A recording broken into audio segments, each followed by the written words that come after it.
Subhanallah, subhanallah. A'udzubillahi minasyaitonir rajim. Bismillahirrahmanirrahim.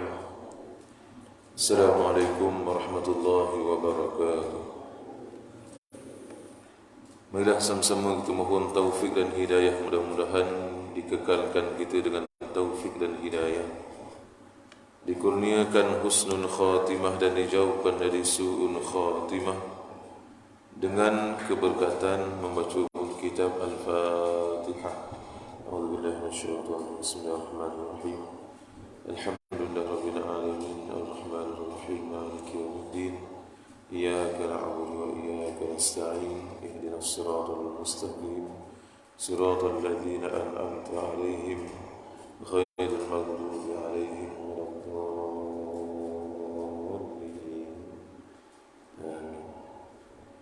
Al-Fatihah juga kepada Imam Al-Ghazali rahimahullahu ta'ala. Al-Fatihah. A'udzubillahi minasyaitonir rajim. Bismillahirrahmanirrahim.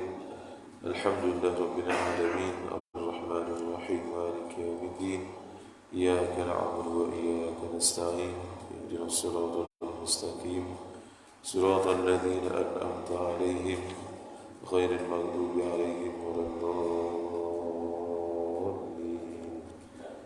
Amin.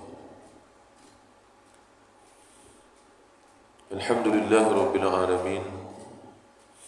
Wassalatu wassalamu ala rasulil karim wa ala alihi wa sahbihi wa man tabi'ahu wa nasarahu wa walah. Asyhadu an la ilaha illallah wahdahu la syarika lah wa asyhadu anna Muhammadan abduhu wa rasuluh. Arsalahu Allah basyiran wa nadhiran baina yadayi as-sa'ah wa ballagha ar-risalah wa adda al-amanah wa nasaha al-ummah wa jahada fillahi haqqa jihadih. Amma ba'du, fa ya ibadallah ittaqullah. Wahai hamba Allah sekalian, sama-samalah kita bertakwa kepada Allah, kerana sebaik-baik bekalan untuk kita bertemu dengan Allah Subhanahu wa ta'ala tidak lain dan tidak bukan hanyalah takwa kepada Allah semata-mata. Sebagaimana firman-Nya, wa tazawwadu fa inna khairaz zadi taqwa, berbekalah kamu kerana sebaik-baik bekalan itu ialah takwa kepada Allah Subhanahu wa ta'ala. Mudah-mudahan apa yang kita sebutkan, apa yang kita kerjakan dan juga apa yang kita amalkan diterima oleh Allah Subhanahu wa ta'ala, kerana dengan sifat tawadhu yang ada pada hati kita, iaitu merasakan bahawa kita sangat memerlukan kepada Allah dan juga sangat fakir di hadapan Allah Subhanahu wa ta'ala. Seandainya kita mempunyai sifat sombong, walaupun kita seorang yang disebut sebagai ahlul zikir, ahlul ibadah, dan segala ibadat yang kita lakukan, nescaya ibadat itu tidak diterima oleh Allah Subhanahu wa ta'ala kerana sifat sombong yang ada. Maka perbaikilah hubungan kita dengan Allah, iaitu dengan mengesahkan kepada Allah dan juga merasakan diri ini sangat fakir, sangat memerlukan kepada Allah Subhanahu wa ta'ala. Walaupun pelbagai anugerah yang Allah berikan kepada kita, walaupun diberikan pelbagai perkara-perkara yang hebat kepada kita, maka ingatlah segala perkara yang diberikan itu merupakan anugerah dan juga hikmah, termasuk juga rahmah daripada Allah Subhanahu wa ta'ala. Maka Allah sebenarnya menyukai orang-orang yang melakukan dosa dan mereka terus bertaubat kepada Allah Subhanahu wa ta'ala dengan mengharapkan belas ihsan daripada Allah Subhanahu wa ta'ala dan juga keampunan daripada Allah Subhanahu wa ta'ala. Dan Allah sangat benci kepada orang-orang yang melakukan ibadat dalam keadaan sombong hatinya, dan kerana itulah iblis diturunkan oleh Allah Subhanahu wa ta'ala daripada darjat yang sangat tinggi kepada kerana kesombongan yang ada pada diri iblis tersebut, kerana enggan untuk sujud kepada Nabi Allah Adam AS, kerana merasakan dirinya lebih baik daripada Nabi Adam AS. Maka ingatlah, segala Imam Al-Ghazali rahimahullahu ta'ala di antaranya orang yang beramal dengan amal yang banyak, bahkan ada malaikat hafazah yang mengangkat amal mereka. Dan ketika mereka sampai kepada langit yang pertama, ada malaikat yang menjaga. Lalu diambil amal tersebut, dicampak kepada muka orang yang beramal. Sedangkan amalan mereka umpama cahayanya matahari yang menerangi alam. Betapa hebatnya amalan tadi, dan malaikat hafazah mengangkat amal tadi dengan penuh perasaan suka dan bangga kerana membawa amal yang baik. Tetapi disekat, yang mana sikap ini menyebabkan amalnya ditolak oleh Allah Subhanahu wa ta'ala, termasuk juga malaikat yang diarahkan yang menapis akan amalan ini, iaitu apakah amal tersebut yang menyebabkan amalnya dibaling pada wajahnya, iaitu yang dinamakan mengumpat. Itu langit pertama. Langit kedua nanti dia tengok lagi, ada lagi yang sombong, ada yang mencari kemasyhuran, ada yang riak. Walaupun pelbagai ibadah yang dilakukan, ibadah tadi ditolak oleh malaikat. Belum sampai lagi itu kepada Allah, sampai langit pertama yang banyak, yang baik, tetapi ditolak oleh para malaikat yang diutuskan oleh Allah Subhanahu wa ta'ala. Cuba tengok langit yang pertama, hanya perbuatannya mengumpat sahaja. Bukannya perkara yang tak betul, perkara yang berkaitan dengan seseorang, menyebabkan amalnya ditolak oleh malaikat yang diutuskan oleh Allah Subhanahu wa ta'ala. Bagaimana dengan amalan yang penuh dengan kesombongan, merasakan dirinya lebih daripada orang lain, sedangkan mata yang memandang kepada orang lain dengan pandangan sinis, dengan pandangan sombong, walaupun kepada orang fakir sekalipun. Maka ingatlah, mata ini tidak layak untuk memandang akan wajah Nabi Muhammad sallallahu alaihi wasallam. Sebab tu alangkah beruntungnya siapa orang yang sentiasa bertaubat, orang yang sentiasa kembali kepada Allah Subhanahu wa ta'ala, supaya Allah mengampunkan dosa-dosanya yang zahirnya maupun yang batinnya.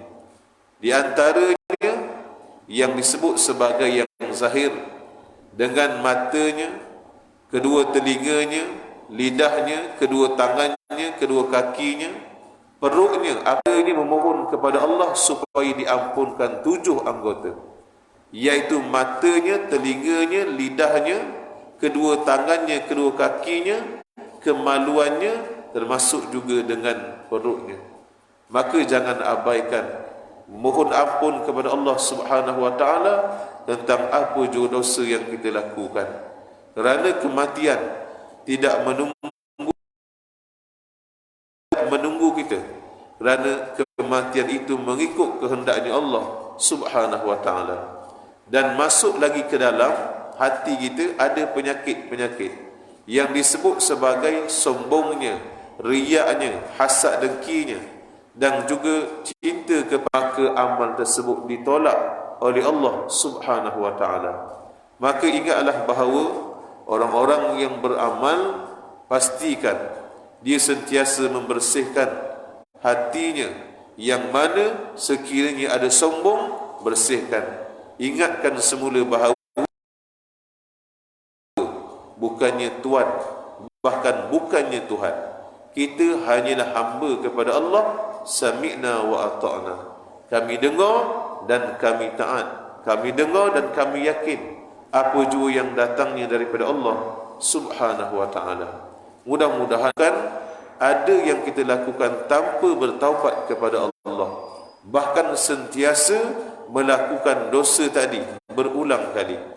Walau bagaimana sekalipun, jangan kita berputus asa daripada taubat kepada Allah Subhanahu wa taala. Mudah-mudahan orang-orang yang sentiasa bertaubat kepada Allah tanpa henti, tanpa berputus asa, suatu hari nanti Allah akan mencabut rasa maksiat hingga Allah tukarkan kepada jiwanya merasa manis melakukan taat kepada Allah Subhanahu wa taala. Maka dia punya caranya jangan berputus asa. Itu cara dia. Walaupun memang kadang dosa kita buat itu, kadang 70 ditukarkan perasaan manis melakukan taat kepada Allah Subhanahu wa taala. Sebelum ni kita kan kadang-kadang dulu asal dengar kenduri ada joget lambat, kitalah orang yang paling cepat. Kalau dengar ada karaoke yang bukan-bukan, kitalah paling kuat menyanyi dan sebagainya. Suka kegembiraan, kegirangan kita, paling girang, paling suka kitalah. Tetapi bila Allah menukarkan peribadi tadi daripada suka joget lambatnya ataupun perbuatan yang haramnya, maka Allah Subhanahu wa taala berikan kepadanya nur, cahaya hidayah ke dalam pilih kita pada pagi ini untuk berada di dalam rumahnya supaya mendapat keampunan dan Subhanahu wa taala, mendapat pelbagai anugerah yang Allah nak berikan kepada kita. Dan di antara anugerah yang paling tinggi kedudukannya iaitu bertambah iman seseorang apabila duduk di dalam suatu majlis, bukannya makin kufur atau keyakinannya kepada Allah Subhanahu wa taala. Daripada tak pandai nak berdoa, maka lidahnya berdoa kepada Allah. Hati yang tidak berharap kepada Allah menjadi lebih berharap kepada Allah Subhanahu wa taala. Maka itu di antara keuntungan orang yang hadir ke rumah Allah, yang hadir dalam majlis. Kedua, dinaikkan darjat. Ketiga, dihapuskan dosa. Begitulah betapa untungnya orang yang hadir ke rumah Allah. Seolah-olah orang yang sentiasa hadir ke rumah Allah, kalau sehari 5 kali contoh, maka setiap itulah Allah ampunkan dosa-dosanya. Seolah-olah orang yang datang ke rumah Allah ini tidak ada dosanya, kerana Allah telah mengampunkan dosa-dosa yang dilakukan, terutamanya dosa-dosa yang kecil. Maka dosa yang besar perlu kepada taubat kepada Allah Subhanahu wa taala dengan taubat yang bersungguh-sungguh. Maka di antara yang disebut dalam kitab Mukasyafatul Qulub, bagaimana untuk menukarkan lembaga hitam kepada lembaga yang menjadi. Siapakah engkau? Engkau ni siapa sebenarnya? Maka makhluk itu menjawab, akulah amalan kamu, akulah amalan kamu yang buruk. Maka ditunjukkan kepadanya berupa makhluk yang sangat mengerikan. Maka seterusnya lelaki itu bertanya, bila mana tengok yang buruk, dinyatakan kepadanya makhluk yang sangat mengerikan, yang sangat menakutkan, maka dia bertanya, apakah cara agar aku dapat selamat daripada engkau? Bagaimana cara untuk aku selamat daripada engkau ni? Bermakna daripada lembaga. Sebab itu jangan sesekali memandang rendah kepada, kerana nilainya terlalu tinggi di sisi Allah Subhanahu wa taala, hinggakan boleh mengampunkan dosa seseorang, iaitu daripada hitamnya dosa dan ditukarkan menjadi betapa terangnya pahala yang mereka dapat. Sebab itu beruntung orang yang memeliharanya, orang yang ada jadual setiap hari bersalawat kepada Nabi Muhammad sallallahu alaihi wasallam. Allah bersalawat, malaikat bersalawat. Allah memanggil, wahai orang-orang yang beriman, ucapkanlah salawat dan salam yang ini kepada Sayyidina Muhammad sallallahu alaihi wasallam. Maka dengan cara ini, permohonan ini sudah pasti akan diterima oleh Allah Subhanahu wa taala. Kerana yang pertama, mohon kepada Allah. yang maha mendengar, yang maha mengasihi. Yang kedua, kita mohon pula disampaikan kepada kekasihnya Allah Subhanahu wa taala. Sudah tentu pasti akan sampai salawat tadi kepada Nabi Muhammad sallallahu alaihi wasallam. Maka ingatlah, sangat beruntung orang yang mengamalkannya. Kerana Allah boleh menukarkan apa sahaja, bukan setakat makhluk yang mengerikan, malaikat yang patah sayapnya Allah gantikan dengan sayap pada Allah dengan cara memperbanyakkan salawat kepada Nabi Muhammad sallallahu alaihi wasallam. Sekiranya di tempat kita ni, kawasan kita ni, kita dah mula salawat dan tempat lahirnya Nabi Muhammad sallallahu alaihi wasallam dan juga tempat wafatnya Nabi Muhammad sallallahu alaihi wasallam, kita akan memperbanyakkan salawat kepada Nabi Muhammad sallallahu alaihi wasallam supaya Allah ampunkan dosa-dosa kita. Allah kurniakan syafaat kepadanya. Maka dia bertanya, kenapa kan kepadanya tidak mengenal akan kamu? Aku kan umatmu ya Rasulullah dalam mimpi tadi. Maka Rasulullah menjawab, aku tidak mengenal kepadamu kerana kamu tidak pernah bersalawat kepadaku. Nampak? Teguran daripada Nabi Muhammad sallallahu juga mendapat taufik dan hidayah daripada Allah Subhanahu wa taala untuk memperbanyakkan salawat.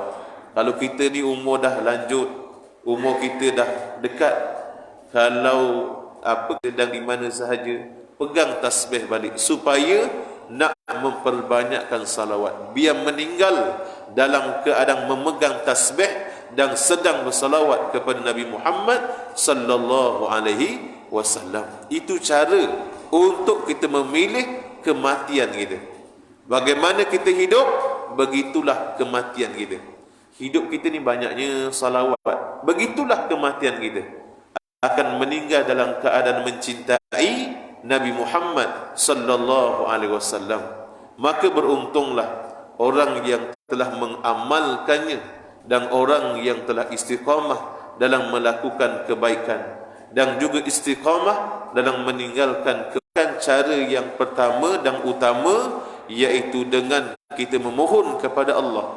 Seperti mana setiap hari kita menyebut kepada Allah, iyyaka na'budu wa iyyaka nasta'in. Hanya Engkau kami sembah ya Allah, dan hanya Engkau kami mohon pertolongan. Yang kat belakang tu, hanya Engkau kami pertolongan. Bukan setakat menyembah kepada Allah, bersujud kepada Allah, beribadah kepada Allah, tetapi juga memohon pertolongan kepada Allah agar Allah juga istiqamahkan kita dalam melakukan ibadat-ibadat yang kita nak lakukan, untuk menggantikan barang orang yang pernah aku ambil, untuk memulangkan, untuk membayar hutang orang tu, hutang orang ni dan sebagainya. Mohon kepada Allah. Cara tak ada, itu cara dia. Iyyaka na'budu wa iyyaka nasta'in. Hanya bin Jabal dengan doa yang sering kita, Allahumma a'inni ala dzikrika wa syukrika wa husna ibadatik. 3 perkara. Yang pertama, mohon kepada Allah supaya boleh berzikir kepada Allah. Ya Allah, tolonglah aku ya Allah. Untuk apa? Zikrika, nak berzikir, dan juga tengok maknanya dan mengambil pengajarannya. Tak ada. Kalau budak muda dengan novelnya 3 hari dah khatam. Tetapi Al-Quranul Karim bukan suruh khatam 3 hari sekali, tidak. Membaca 1 hari 1 muka surat, contoh, dengan maknanya dan mengambil pengajarannya pun tak dibuat. Ada orang tu termenung tepi rumah dia, lama pula termenung, menung saja sejam 2 jam. Orang yang termenung tadi tak ada apa, mengenangkan nasib, mengenangkan orang yang dah meninggal, itu je. Alangkah baiknya bersalawat kepada Nabi Muhammad sallallahu alaihi wasallam, memegang tasbih dengan memuji Allah, dengan membesarkan Allah, kasih Allah. Di antaranya sebelum subuh, amalkan. Di antaranya sebelum subuh tu, sebelum kita solat subuh tu, amalkan, iaitu subhanallah wa bihamdihi, subhanallahil azim, astaghfirullah, sebanyak 100 kali. Kenapa? Di antara hadis Nabi sallallahu alaihi wasallam, kalimatani khafifatani, dua kalimah yang sangat ringan pada kedua bibir kita, tetapi kata Nabi sallallahu alaihi wasallam, terlalu berat pada timbangan amal nanti. Di Al-Mizan nanti, amal ini akan memberatkan timbangan. Lupakan kepada diri kita yang terlalu banyak dosanya. Astaghfirullah, subhanallah wa bihamdihi, subhanallahil azim, astaghfirullah, sebanyak 100 kali. Itu satu. Yang kedua, selepas waktu zuhur, la ilaha illallah al-malikul haqqul muhara, anak kepada Nabi Muhammad sallallahu alaihi wasallam. Apa zikirnya, apa amalannya, lebih besar daripada dunia dan seisinya. Apa dia? Subhanallah 33 kali, Alhamdulillah 33 kali, Allahu Akbar 34 kali, kesemuanya 100 kali. Maka beruntung orang yang telah mengamalkannya, kerana keyakinannya kepada Allah. Setiap apa yang dikeluarkan daripada lidahnya kebaikan, maka Allah berikan pahala dan ganjarannya. Untuk apa tu? Untuk mendekatkan diri kepada Allah, untuk lebih yakin kepada Allah, nak menambahkan kepercayaan dan keyakinan kepada Allah. Sebelum ni dah yakin, tapi nak tambah lagi. Sebab ada orang tu dia tahu Allah tu wujud, tapi tikang nombor ekor selamba je. Allah tu wujud, ya, Allah tu wujud. Allah tu maha melihat, dia tahu Allah maha melihat. Lepas subuh cari nombor ekor, sembahyang subuh berjemaah, lepas subuh tu cari pula nombor ekor. Ada ke tidak ni? Ada orang yang macam ni. Tak boleh nak kata apa. Walaupun dia dah belajar, dia dah dengar, tetapi keyakinannya kepada Allah. Baru je habis kuliah kata jangan mengumpat, keluarnya masjid dah ngumpat contoh. Bermakna keyakinan itu belum bertambah. Itu tanda keyakinan belum bertambah. Sebab tu para ahli ulama dia menyusun amalan kepada kita supaya kita beramal dan terus beramal, supaya kita mendapat ganjaran daripada Allah dan juga mendekati Allah Subhanahu wa ta'ala. Seandainya kita masih lagi tak nak beramal, tak boleh nak kata apa lagi dah. Minyak dalam pelita ayam tu dan habis, sikit lagi. Dah lama dah guna, dah mendah malap dah, sikit lagi. Bila dah habis tu, dah habis je, bermakna kita akan tinggalkan semuanya. Yang ikut kita ke kuburan 3 kan, kata Nabi. Yang pertama keluarga, semua ikut datang. Kalau ramai-ramailah keluarga kita. Lepas tu yang kedua, yang ikut kita harta kita, kereta kita sampailah kat kubur tu dan sebagainya. Apa sahaja yang sampai, harta kita pun sampai juga. Walaupun tak semua, tapi sampai kata Nabi. Yang ketiga, amal ni ikut kita juga. Yang dua ni, keluarga dan harta ni balik. Dah habis talqin dan sebagainya, semua balik. Tinggal seorang pun balik juga. Dia tinggal seorang pun balik juga. Maka yang seterusnya yang bersama dengan kita, yang namanya amal. Sekiranya amal tadi baik, beruntung. Kalau amal itu buruk, maka merugilah. Nak U-turn balik daripada kubur tu, nak U-turn nak keluar balik, tak boleh. Nak bersedekah banyak, nak bersalawat banyak, dulu dah dengar tapi tak amal. Nak bertasbih banyak, dulu dah dengar tapi tak amal. Menyesal, tidak ada kesudahan. Tidak ada lagi dunia yang kedua untuk kita. Melainkan orang yang beruntung, orang yang membawa amal yang banyak. Amal yang banyak dan diterima oleh Allah Subhanahu wa ta'ala. Sebab itu kita doakan kepada orang yang meninggal supaya duduk bersama dengan orang-orang yang beriman, orang-orang yang saleh. Itu di antara doa kita yang hidup kepada orang yang telah meninggal. Sebab nanti dibahagikan kepada 2 lorong. Dah habis soal jawab, dibahagikan kepada dua lorong. Satu lorong bersama dengan orang-orang yang beriman. Untungnya duduk perkampungan orang-orang yang beriman. Satu lorong lagi duduk di perkampungan orang-orang yang buruk perangainya. Maka pilihlah.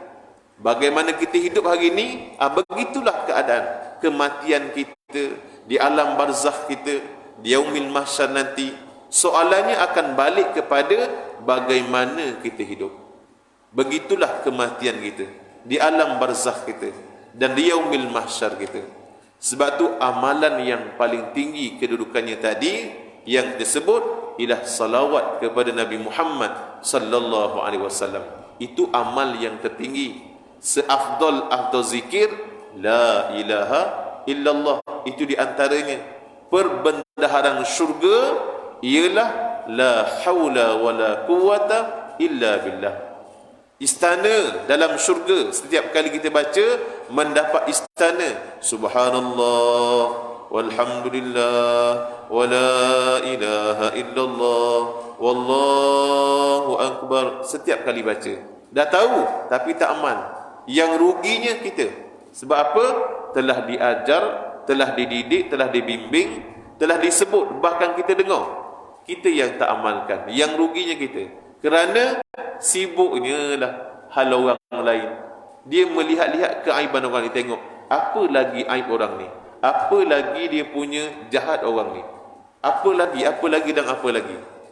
Kalau orang tu suka Facebook, Facebook lah. Sampailah orang tu belum kahwin, sampai belum kahwin, dah bercerai, dah beranak pinak, tengok aja contoh. Maka begitulah keadaan kita yang suka mencari keaiban orang lain. Kadang-kadang artis ditengok, dipandang, diikut perkembangan katanya, ikut perkembangan katanya. Bila mana sebut tentang Bilal bin Rabah, kakinya dah kedengaran dalam syurga. Rasulullah sallallahu alaihi wasallam bertanya kepada Bilal bin Rabah. Rasulullah jumpa dia pagi tu, tanya dia, malam tadi aku masuk syurga, kata Nabi. Lalu aku kedengaran geseran kakimu, bunyi. Cara menapak Bilal bin Rabah tu Rasulullah kenal. Maka apa yang Rasulullah tanya, apa yang kamu buat hinggakan kamu ni seolah-olah mendahului aku masuk ke dalam syurga, seolah-olah mendahului Nabi sallallahu alaihi wasallam. Maka kata Bilal, tak ada yang lain. Sebelum azan dia sembahyang dulu, dia berwuduk, lepas tu dia sembahyang, lepas tu baru dia azan. Fokusnya pada wuduk tadi. Satu. Yang kedua, dalam hadis yang sama disebutkan bahawa setiap kali aku berhadas kecil tu, maka dia akan mengambil wuduk. Kesimpulan hadis bermakna Bilal bin Rabah ni amalannya sentiasa dalam keadaan berwuduk. Untungnya lah hidup dia ni sentiasa dalam keadaan berwuduk. Kelebihannya sentiasa dalam keadaan bersih, zahirnya dan batinnya. Kadang-kadang perkara kita tak berapa dengar, kita tak ambil dengar. Tetapi yang tadilah, sibuknya lah dengan sibuk peristiwa orang tu, peristiwa orang ni, hal orang lain tentang kita, keimanan kita, keaiban kita. Sebab tu pernah dia sebut dahulu, kalau belajar agama, tolonglah jangan kita suka menilai orang lain, memandang keaiban orang lain. Belajarlah agama untuk menilai diri kita, yang disebut sebagai muhasabah. Hasibu anfusakum qabla an tuhasabu. Kamu hisablah diri kamu sebelum kamu ni dihisab oleh Allah subhanahu wa ta'ala. Bermakna muhasabah, koreksi diri kita, pandang ke dalam diri kita. Sembahyang aku ni macam mana Dah dibetulkan ke belum? Belum lagi. Dah qada belum lagi. Bayangkan solat fardu 20 tahun dulu yang kita tinggal, dah balik, dah tinggal, belum lagi diqada. Tapi dalam masa yang sama sibuk dengan perkara-perkara hal orang lain. Kalau yang ada handset lah, ada orang tu tak berapa sangat handset, tak suka sangat handset, tapi TV, semua artis dia tahu, semua artis dia tahu. Bayangkan, hal orang artis tu beranak, bersalin, mengandung lagi, gugur lagi, semua dia tahu. Bila sebut tentang Bilal bin Rabah bagaimana boleh masuk syurga, bagaimana tapak kaki dah kedengar dalam syurga, tak tahu. Siapa Abu Zar? Tak kenal. Siapa dia? Anas bin Malik? Tak kenal sangat. Alangkah ruginya. Sedangkan mereka ini juga ahlul jannah, ahli syurganya Allah, selain daripada Sayyidina Abu Bakar As-Siddiq radhiyallahu anhu dan sahabat-sahabat yang lain. Sebab itu pedomannya belajar agama ni, kita nak teropong diri kita. Kita nak pandang ke dalam diri kita ni. Banyaknya hutang. Banyaknya hutang aku dengan Allah. Banyaknya hutang aku dengan manusia yang belum lagi aku langsaikan, yang belum lagi aku bayar. Maka begitulah cara memandang orang-orang yang beragama. Sebab tu mereka sentiasa memperbaiki diri. Yang disebutkan tadi, doa Muaz bin Jabal tadi, ya Allah, tolonglah aku ya Allah untuk menyebut namamu, bersyukur kepadamu. Yang ketiga, wa husni ibadatik, untuk memperbaiki amal ibadahku hanya kepadamu ya Allah. Baiki amal ibadah, cara beribadah dan sebagainya semata-mata kerana Allah. Bacaan Al-Fatihah kita betul ke belum? Dah betul ke ataupun tak rasa betul? Kadang kita rasa betul tapi belum betul. Maka kita ada guru mengaji kita. Perempuan cari guru ngaji perempuan contoh. Kalau tak ada sangat, cari guru yang lelaki dan sebagainya. Yang lelaki ramai guru lelaki, maka cari dan belajarlah. Kadang kita ni takut nak belajar. Sebab apa takut nak belajar? Nanti kena keluar duit. Tak apalah, bagilah duit pada guru kita yang ajar ngaji tu. RM10, RM20 yang ajar kita ngaji. Contoh, belanja di air, ada cikgu dia tak ambil duit, kita bagi gula, bagi kain plekat dan sebagainya. Guru ngaji ni hebat di antara mereka. Maka jangan lepaskan peluang untuk menjadi orang yang memperbetulkan amal ibadah. Kerana hidup ini hanyalah sementara. Dunia ni, ingat, hanyalah sementara. Kehidupan yang sebenar ialah kehidupan di hari akhirat nanti. Itulah kehidupan yang sebenar. Dekat dunia ni, sementara dia terlalu sekejap. Kalau orang tu sakit, bila mana dia sabar dan dimasukkan ke dalam syurga, masuk dalam syurga. Bila mana dia mengenangkan sakitnya dulu, lama dia sakit. Sakit tak ada ubat, dah pergi hospital pun tak tahu apa punca dan sebagainya. Contoh, muntah-muntah, berdarah dan sebagainya, dan pelbagailah sakit dia. Lama, berbelas tahun, berpuluh tahun. Bila mana dia sabar dan dimasukkan ke dalam syurganya Allah, dan dipandang balik, dia teringat balik apa yang pernah dia lalui, sakit, maka katanya orang yang dah masuk syurga tadi seolah-olah tak pernah kena sakit. Tak pernah kena sakit. Betapa nikmatnya orang yang bersabar ketika mana masuk ke dalam syurganya Allah Subhanahu wa ta'ala. Satu golongan lagi, orang yang kaya dan sombong. Orang yang kaya dan melakukan perkara-perkara yang haram banyak kali dan tidak bertaubat. Sebab apa dia sombong? Tidak bertaubat kepada Allah Subhanahu wa ta'ala. Dan ketika mana pengaruhnya ramai, kemasyhurannya sangat hebat, bila mana orang ni meninggal dalam keadaan kufur kepada Allah, dimasukkan ke dalam neraka. Dan masuk ke dalam neraka, maka mengenangkan dulu dia seorang yang ada semua, mengenangkan perkara itu seolah-olah tak ada apa pun. Tak ada apa pun di dunia dulu. Walaupun kemasyhuran nama, kehebatan, kekayaan, tanah berekar, berhektar, hebat. Bila masuk dalam neraka kerana kekufuran tadi, mengenangkan yang kat dunia dulu, tak ada apa pun. Hebat dulu tak ada apa. Sebab kufur kepada Allah Subhanahu wa ta'ala. Maka ingatlah, setiap nikmat yang Allah berikan kepada kita, caranya bersyukur kepada Allah. Maksud syukur, gunakan nikmat untuk mendapat rahmat. Seandainya diuji dengan kesulitan, kesusahan, ketidakbahagiaan dan sebagainya, bersabarlah seketika, tak lama, sabarlah. Doalah yang baik-baik, redha dengan ketentuan Allah, perbanyakkan ingat kepada Allah, berzikir kepada Allah, menyebut bahawa ada hikmah di sebalik apa yang berlaku. Banyak kali ulang dan ulang, supaya sentiasa sabar dengan ujian Allah. Maka ketika itu bahagialah orang yang telah dimasukkan ke dalam syurganya Allah Subhanahu wa taala nanti.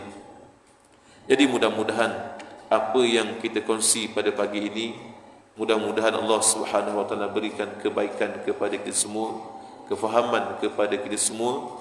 Mudah-mudahan kita boleh beramal dengannya. Kalau kita dengar tu 10, maka sekurang-kurangnya 1 yang kita amalkan, supaya kita datang dalam keadaan yang kosong, kita balik ada satu bekal nanti. Sekurang-kurangnya ada satu bekal yang diterima oleh Allah Subhanahu wa taala. A'udzubillahi minasyaitonir rajim. Bismillahirrahmanirrahim. Alhamdulillahi rabbil alamin, wassalatu wassalamu ala asyrafil anbiya'i wal mursalin sayyidina Muhammadin wa ala alihi wa sahbihi ajma'in. Ya Allah, ya Tuhan kami, ampunilah dosa-dosa kami, dosa kedua ibu bapa kami, dosa ahli keluarga kami, dosa guru-guru kami, dosa muslimin muslimat, mukminin mukminat yang masih hidup ataupun yang telah meninggalkan kami, ya Allah. Ya Allah, ya Tuhan kami, seandainya kedua ibu bapa kami, ya Allah, yang telah meninggalkan kami, ya Allah, sedang diazab oleh-Mu, ya Allah, angkatkanlah azab bagi mereka berdua, ya Allah. Kasihanilah mereka berdua, ya Allah. Ya Allah, ya Tuhan kami, seandainya kedua ibu bapa kami, ya Allah, dalam keadaan sakit, ya Allah, sembuhkanlah mereka berdua, ya Allah. Sembuhkanlah mereka berdua, ya Allah. Ya Allah, ya Tuhan kami, ampunkanlah dosa-dosa kami, ya Allah. Kekasaran kami, ya Allah, tidak bertanggungjawabnya kami, ya Allah, terhadap adik-beradik kami, ya Allah, jiran tetangga kami, ya Allah. Mungkin ada di kalangan mereka yang sakit dan lapar, ya Allah, tetapi kami abaikan mereka, ya Allah. Ampunkanlah dosa-dosa kami, ya Allah. Ya Allah, ya Tuhan kami, kami telah menzalimi diri kami sendiri, ya Allah. Andai kata Engkau tidak mengampuni kami, ya Allah, dan juga tidak merahmati kami, ya Allah, nescaya kami tergolong dari golongan orang-orang yang rugi, ya Allah. Ya Allah, ya Tuhan kami, hanya Engkau kami sembah, ya Allah. Hanya Engkau kami mohon pertolongan, ya Allah. Tolonglah kami, bantulah kami, ya Allah, untuk menyebut nama-Mu, ya Allah, berzikir kepadamu, ya Allah, mengagungkanmu, ya Allah, bersyukur dengan nikmat-Mu, ya Allah, bersabar dengan ujian-Mu, ya Allah, redha dengan ketentuan-Mu, ya Allah. Tolonglah kami, ya Allah, untuk memperbaiki amal ibadah kami, ya Allah, hanya kerana-Mu, ya Allah. Ya Allah, ya Tuhan kami, terimalah ibadat kami, ya Allah. Terimalah amalan kami, ya Allah. Terimalah doa kami, ya Allah. Terimalah taubat kami, ya Allah.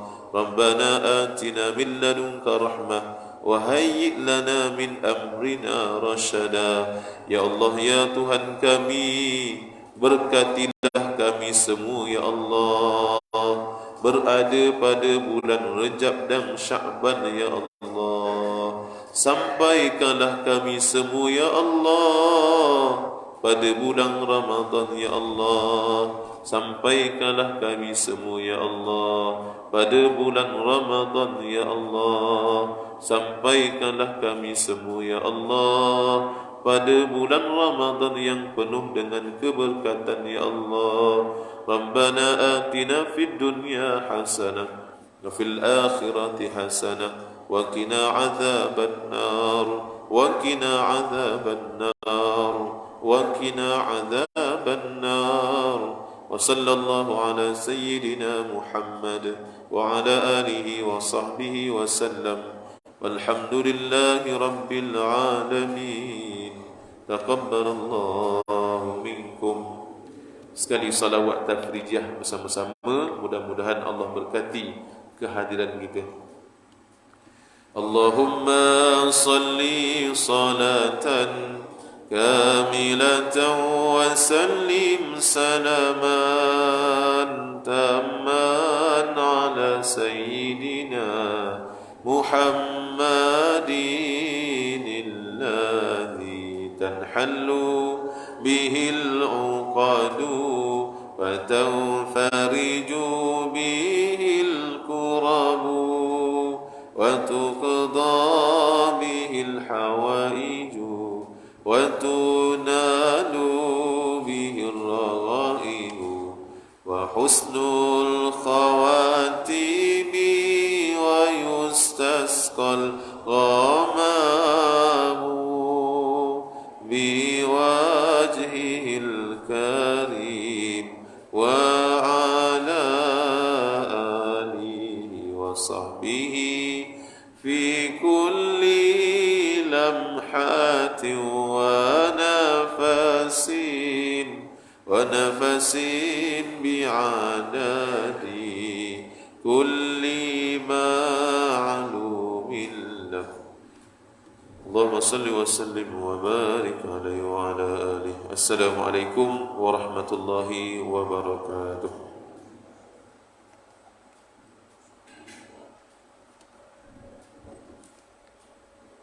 Allahu akbar. Barakallah.